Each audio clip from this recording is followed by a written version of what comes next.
Bill Simmons on his podcast on Sunday night mentioned that he wouldn't be surprised if KD to the Spurs is done already and they just haven't announced it. Like they've agreed on the specifics and they'll announce it a week before the draft. That's what he said to Russillo on a Sunday night pod.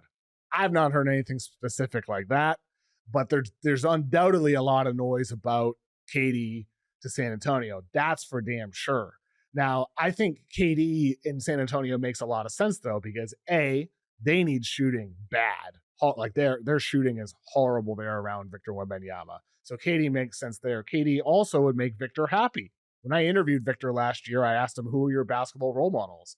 KD and Giannis were the two names he mentioned. He went into great detail about Kevin Durant, how he studies his game and tries to learn from him and takes things about the way he moves off ball and very specific things like that. So it would also be appeasing to Victor as well to get Kevin Durant there, in addition to accelerating things. Because KD's still a good player, and he'd come cheap in comparison to what Giannis was. There's the question. Like, what does cheap look like to you? Like, you're not giving up the second overall pick for Kevin Durant.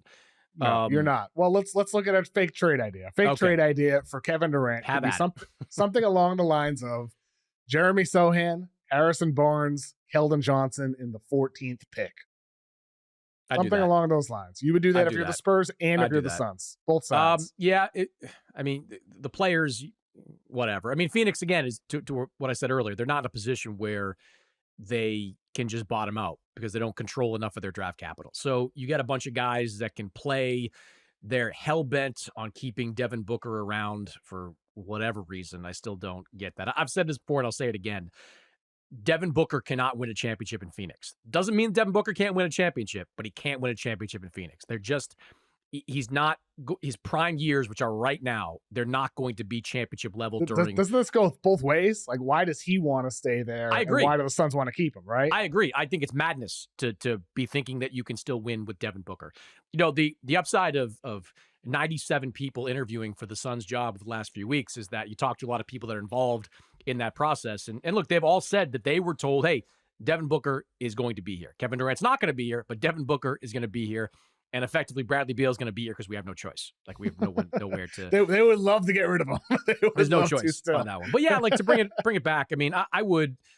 It's fine. Like it's not a home run. It's obviously not close to what you gave up for Kevin Durant, but it's fine in terms of a deal that gets you back a lottery pick, some useful players, and you can move on.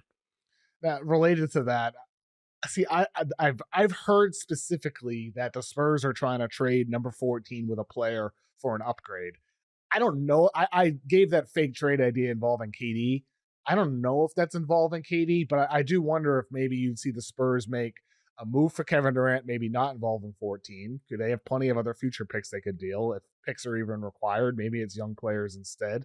But then if they trade, say, Devin Vassell and 14 for another upgrade, because I do think, the Spurs, it seems like they're not going to trade number 2. It seems like they're not going to trade Dylan Harper and number 2 pick.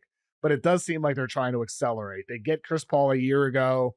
They trade for De'Aaron Fox during the season. Everything you're hearing now is about, well, KD or maybe Giannis. And now the stuff with the number 14 pick for some type of upgrade on the roster. It feels like the Spurs are trying to accelerate things.